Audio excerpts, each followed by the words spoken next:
Hey everyone, I hope everyone's doing well. And I'm going to read chapter 17, If We Were Giants, today. All right. The pouch on Kira's back was relatively light.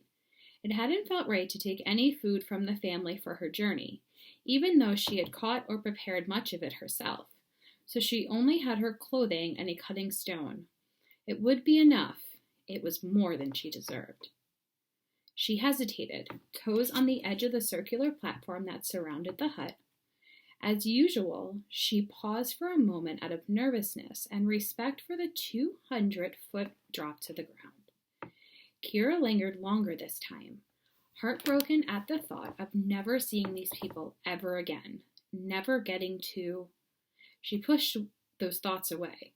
They would paralyze her. She was going to have to get better at avoiding memory traps. She had done a double set of them now, one for each home that she has lost. As she stood there, she detected a faint scent drifting into the forest. She raised her nose and sniffed. It was the fresh smell of moisture gathering in the air. Kira shaded her eyes with her hand and looked up to the east, where billowy clouds started to form and appeared to be headed this direction. The wet season was finally on its way. Maybe not today, but soon. She sighed. Having to contend with the heavy rains didn't make her decision to leave any easier. It would have been more difficult to find food and nearly impossible to build a dry shelter. But she admitted to herself that there was never going to be a good time. She just had to do it. Kira took a deep breath and extended one leg out over the open air. As soon as her foot hit the branch, she heard a voice say, "Where do you think you're going?" She flinched and glanced up. Luan was perched on a branch above the hut. As she looked at him, his friends started to emerge from behind the surrounding screen of leaves. There was Tiha, the builder, with her rough hands and serious face. Curry, a muscular boy, a few years older than her, along with his younger brother Mozan, and finally Makina, a small but agile girl who could zip through the trees faster than a hook hunter. Invisible to Kira for a moment before, they suddenly appeared, as if parts of the tree had come to life. They all stepped easily onto the platform. She just stared at them, heart racing. "It's so good to see you out of the hammock," Luan said. "You feeling better?" She nodded. "So," he gestured to the pouch on her back. "Where are you headed?" Kira cleared her throat. "Oh, you know, I have to try to get to the salt caverns. I need to repay Mome for his loan." "Is that right?" Luan took a few steps toward her. "Then, what's in this pouch? Shouldn't it be empty?" "Oh, I borrowed some things from him as well. I need to return them." Curry scoffed and shook his head. Mozan whispered, "She is not a very good liar." Makina clapped a hand over her mouth to stifle a giggle at that. Luan stepped closer and reached for the pouch. Kira didn't move to stop him. She felt as if she had no fight left in her. She gently grabbed the strings and lifted the little knapsack off of her shoulders, then opened it up and looked through its contents. "These are all your clothes," Luan said. He looked back at her with soft, sad eyes. "Please tell me you aren't trying to leave." "You don't understand. I have to." She snatched the pouch away from him. In her desperation to get away, her words tumbled out in a rush. "I know you won't be able to understand, even though you'll try, because you're a good person, but please don't get in my way, because if I don't leave right now, then something bad could..." Shh. Luan took her by the shoulders. "Just listen to me for a minute, all right?" She shook off his hands and looked at the ground. "Luan, please, I can't..."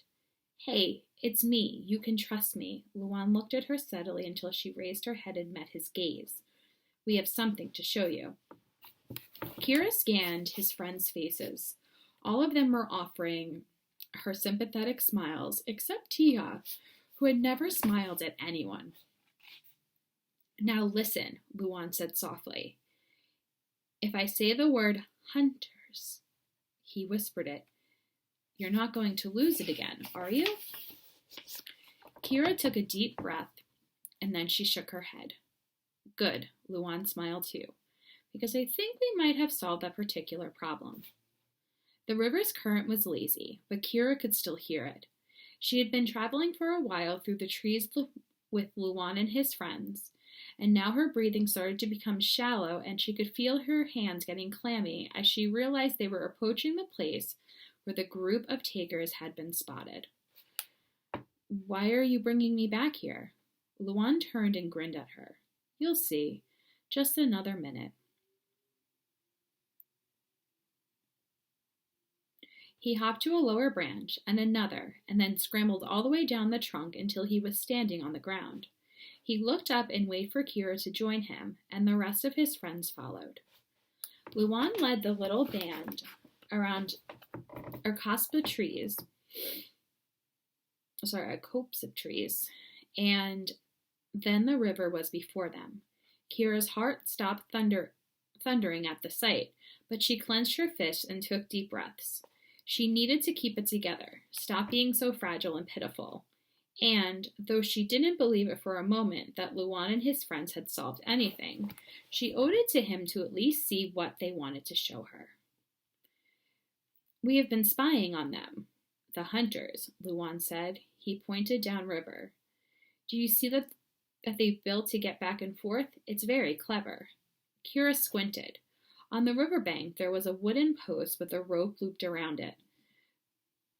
The rope stretched across the water and was tied to a corresponding post on the opposite side. Resting by the post of the far shore was a raft that tethered to the rope. So, she thought, after the takers finished their raids, they must use this contraption to ferry their game back and forth. Kira's mind raced. The good news was that they were taking their plunder away from the tree folk, back to the other side of the river. The bad news was that Kira knew they wouldn't stop there. When more of them realized how good the hunting was over here, more of them would show up. And even if they didn't decimate the entire animal population of the forest, they were bound to discover the homes in the trees eventually. And then another community of good people would be destroyed. Hey, you still with us? Luan shook her gently by the shoulder, jostling her out of her thoughts. She nodded. Okay, he said. They have been hunting 3 times last week, but we haven't seen them in several days. Makina stepped forward.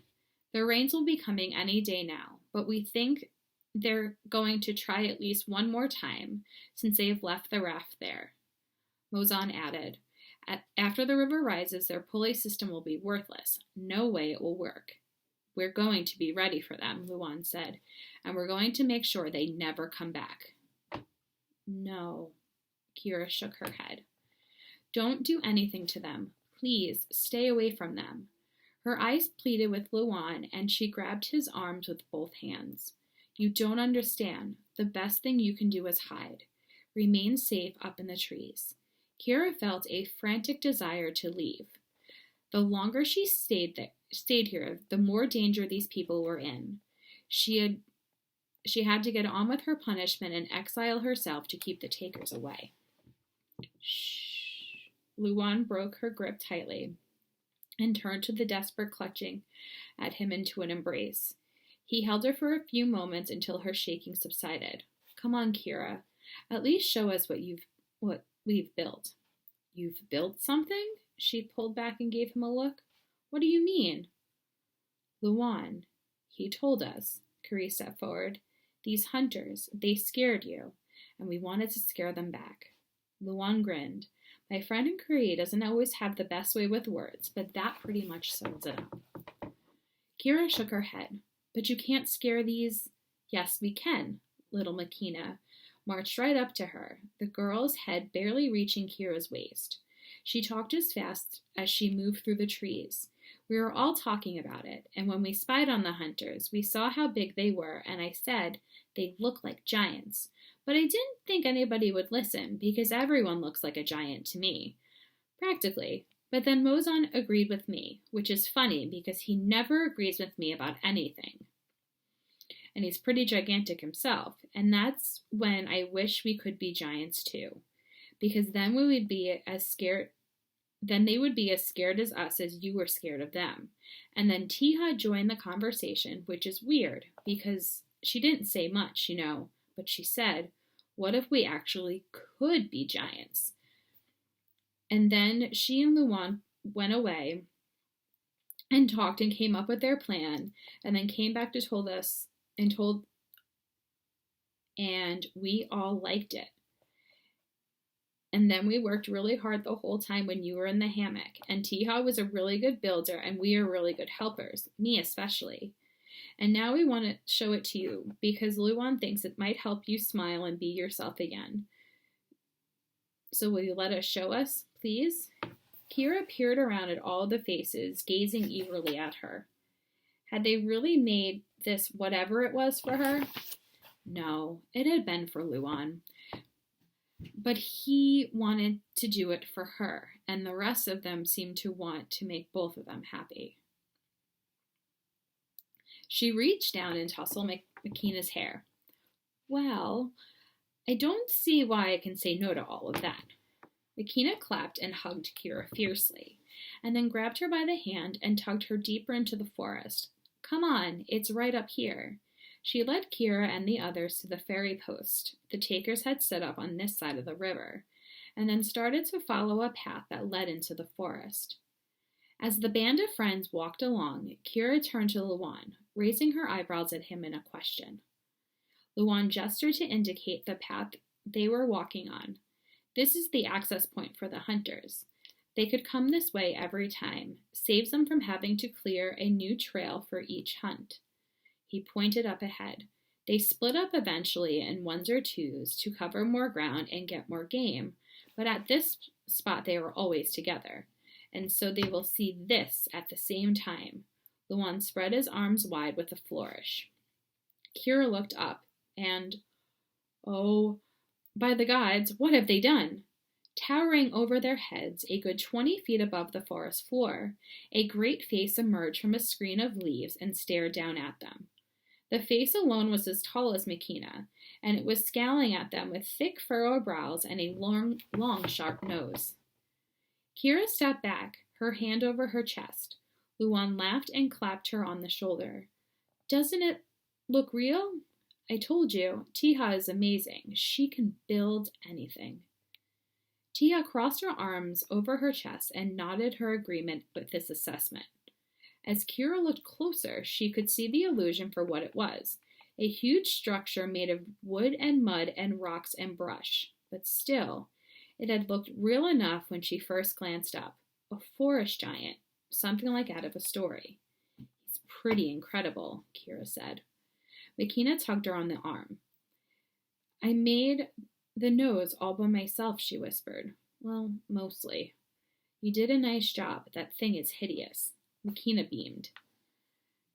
Kira stepped back a few paces to take in the entire scene. The face was impressive, but she realized that wasn't even the half of it.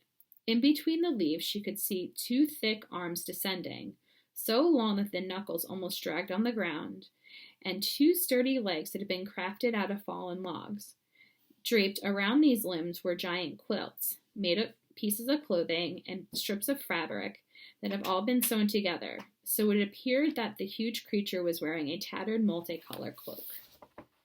Kira had to admit that the whole thing really did look like a giant lurking along the leafy trees. "Tiha showed us how to build the skeleton out of wood," Luan said, "and then use the trees to prop it up, anchor the whole thing in place." "The trees are the real giants," Mozan said. "They're just helping us with our fake giant." "And then, as you can see, we filled it with anything we could find in the forest," Luan said. "We didn't have time to make a body, but we think that it's going to be enough. It doesn't have to be perfect, and if all goes well, they won't be getting any closer to examine it, but just good enough to work just one time." Kira wrinkled her brow in confusion. "Good enough to work how?" to scare them away. Where is I? Oh. Kira studied the entire structure. She cleared her throat.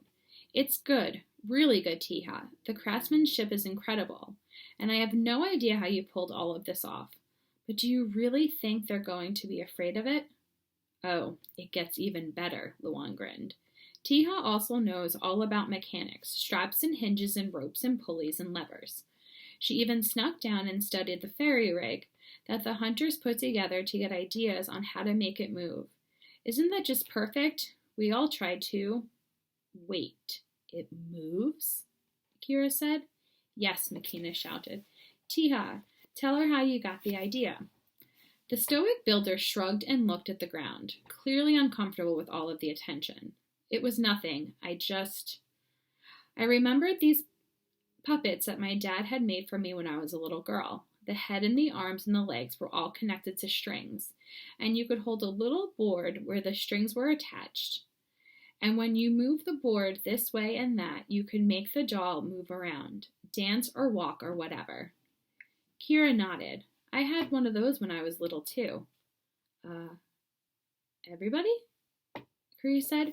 We need to show Kira how it moves now. We will, Luan said. Just first let us... No, Kiri said. Now. He pointed across the river. The group of takers was making its way across the river stones on the opposite shore, heading for their raft. So there was chapter 17. So I'll see you next time.